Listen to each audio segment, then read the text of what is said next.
You say that you are a skeptic, but I maintain that you are a denier. Greg Combet said Tony Abbott is a climate change denier. Has Greg Combet ever heard Tony Abbott say that climate doesn't change? I'm sure that Tony, just like me, knows that climate changes, that climate has always changed. How can someone who insists that climate has always been changing be called a climate change denier?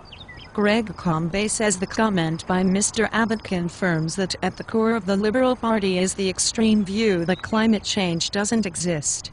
That just shows that Mr. Combet is confusing the natural effect of climate change with the hypothesis of man-made or anthropogenic global warming.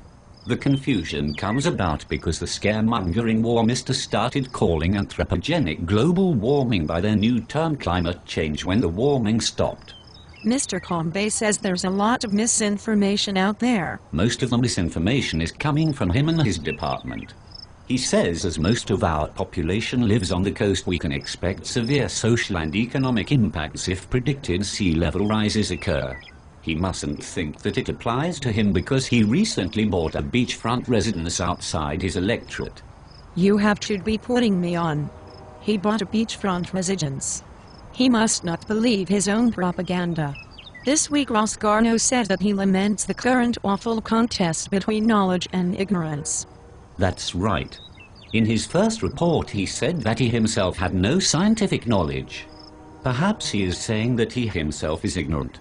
He certainly says carbon when he actually means carbon dioxide. He warns climate change won't go away just because some people wish it away. Ross, climate change hasn't gone away since the beginning of time. It won't be going away anytime soon.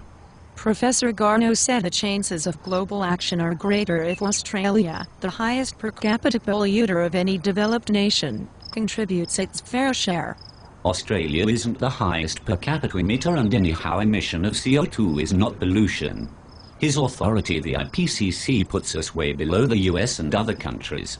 It's tragic that the alarmists have to lie to make their point.